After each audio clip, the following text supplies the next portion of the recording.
Assalamu alaikum viewers. Today I'll discuss with you Zafar Ali Shah versus with Musharraf.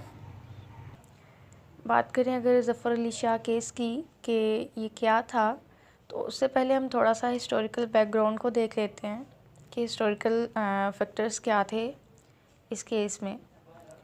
जब कारगिल वार होती है 1999 में, तो उसके बाद जो हमारे पीएम होते हैं वो मोहम्मद नवाज शरीफ होते हैं और जो हमारे फ़ौजों के जर्नैल होते हैं वो परवेज़ मुशर्रफ होते हैं। कारगिल वार के बाद इन दोनों हमारे प्राइम मिनिस्टर के दरमियान और हमारे जो चीफ़ ऑफ आर्मी स्टाफ होते हैं उनके दरमियान में आपस में क्लैशेस स्टार्ट हो जाते हैं। उस क्लैश का ये नतीजा होता है कि जो मोहम्मद नवाज शरीफ है वो ये चाहते हैं कि ये जो परवेज़ मुशर्रफ है इसके ओहदे से हटा दिया जाए। तो लेकिन जिस तरह इन्होंने हटाने की ट्राई की वो तरीक़ाकार गलत था, लेकिन बहरहाल ये चाहते थे कि इनको ओहदे से हटा दिया जाए और किसी और बंदे को नॉमिनेट किया जाए।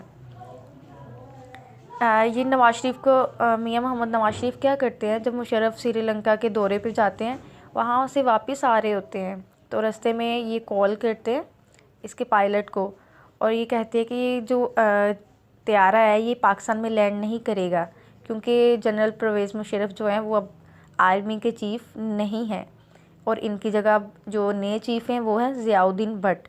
आप जहाँ चाहते हैं इस तैयारे को लेकर जाना चाहते हैं आप लेके जा सकते हैं। अब जो आर्मी है उसमें एक डिसिप्लिन है, मतलब किसी भी बात को फौरी ऐसे नहीं इम्प्लीमेंट किया जाता है, एक डिसिप्लिन के तहत स्टेप बाय स्टेप चीज़ों को इम्प्लीमेंट किया जाता है। आर्मी ने इस बात पे रिएक्ट किया कि हम ज़ियाउद्दीन को कोई अपना आर्मी चीफ़ अपना जनरल नहीं मान रहे, हमारे जो जनरल है वो परवेज़ मुशर्रफ ही हैं। जब तक वो वापस नहीं आते तब तक हम ऐसा कुछ भी नहीं करेंगे। डैट्स वाई उन्होंने क्या किया कि आर्मी ने इस बात पर रिएक्ट किया और जब उनको खबर हुई कि ये इनको ओहदे से हटाना चाहते हैं और उनके जहाज़ की लैंडिंग भी नहीं होने दे रहे, सबसे पहले तो आर्मी रिएक्ट में क्या करती है कि उनकी लैंडिंग का बंदोबस्त करवाती हैं। जहाज़ उनका जो तैयारा है वो लैंड हो जाता है। 13 अक्टूबर को परवेज़ मुशर्रफ आवाम से एक ख़िताब करते हैं, यानी कि स्पीच करते हैं, और उसमें ये कहते हैं कि जो सिविलियन हुकूमत है उसका ख़ात्मा हो चुका है और उसके ख़ात्मे की बिहाइंड जो फैक्टर्स हैं वो ये हैं कि जो मुल्क है उसमें बहुत ज़्यादा करप्शन है। सिर्फ़ फेडरल यानी कि हमारे वफाक में ही नहीं है, उसके अदारों में नहीं है, बल्कि हमारे जो सूबाई लेवल है वहाँ पे भी। इनफैक्ट वो कहते हैं कि हमारे सीएम जो हमारे वज़ीर आला है वो भी मुलविस है इन सब कामों में। जो करप्शन का बाज़ार है वो गर्म है। डैट्स वाई हमने मुल्क में क्या किया है, एमरजेंसी को इम्पोज़ कर दिया है। सेकंड रीज़न उन्होंने ये बताई कि जो मुल्क की मैशियत है वो तबाह हो चुकी है, हम इसके इस्तेहकाम के लिए काम करेंगे। इसी तरह फिर वेरी नेक्स्ट डे 14 अक्टूबर को वो पीसीओ का नफाज कर देते हैं कि इसी के पीसीओ एक ऐसा ऑर्डर है जिसके तहत जो हमारे नए जजेस होंगे वो ओथ लेंगे, यानी कि वो हलफ उठाएंगे। पीसीओ के नफाज का एक पर्पज़ ये था। बात करें अगर ज़फ़र अली शाह केस की, तो जो ज़फ़र अली शाह है जो कि हमारे असम्बली का रुकन होते हैं, नेशनल असम्बली का, वो सुप्रीम कोर्ट में एक रिट दायर करते हैं।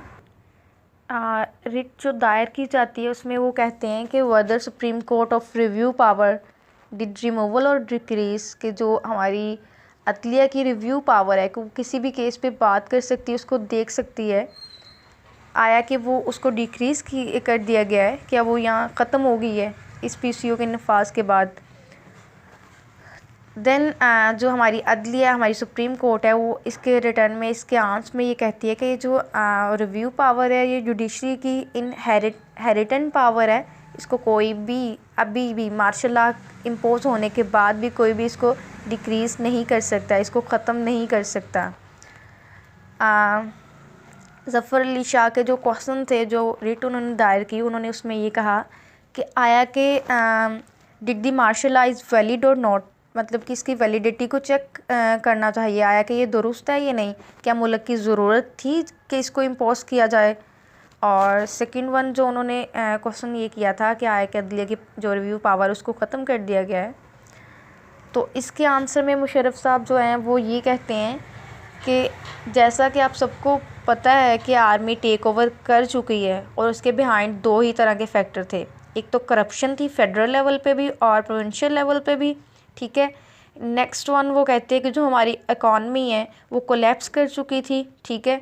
थर्ड वन जो उन्होंने स्ट्रॉन्ग रीज़न दिया कह सकते हैं एक हद तक, वो ये था कि जैसे हमारी 13 अमेंडमेंट्स होती है, 13वीं तरमीम आती है, उसमें क्या किया जाता है, जो हमारी 58(2)(b क्लॉज है, शिक नंबर 58(2)(b हमारे आइन की, उसको ख़त्म कर दिया जाता है। बेसिकली 58(2)(b क्या चीज़ है कि सदर के पास असम्बलियों को तहलील करने का राइट होता है, लेकिन इस 13 अमेंडमेंट में इस क्लॉज़ को भी ख़त्म कर दिया जाता है कि जो हमारे सदर है उसके पास ऐसा कोई राइट नहीं है कि वो असम्बली को तहलील कर सके। अगर असम्बली को तहलील होना भी है तो वो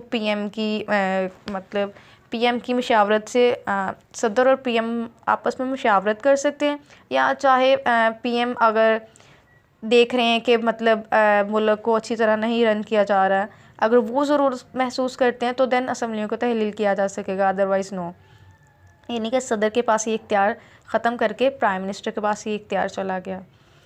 तो अब उन्होंने कहा कि मुशर्रफ साहब ने कहा चूँकि वो तो पीएम नहीं थे, सो उन्होंने कहा जब ये सदर के पास ये राइट ही नहीं रहा तो असम्बली को तहलील कर सके, तो अब कोई हमारे पास कोई थर्ड ऑप्शन या सेकंड ऑप्शन ही नहीं था कि मुल्क में इमरजेंसी को इम्पोज करने के अलावा कोई और ऑप्शन ही नहीं था।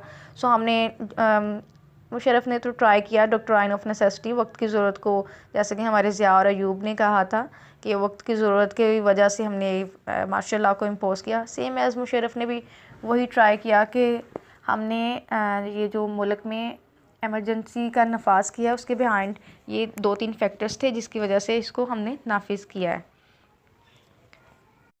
एंड देन जो हमारी जुडिशियल है वो इसको वैलिड कह देती है, इस मार्शल लॉ को कह देती है कि आया कि ये वक्त की ज़रूरत थी, डेट्स वाई इसको इम्पोज़ किया गया। Thank you for watching.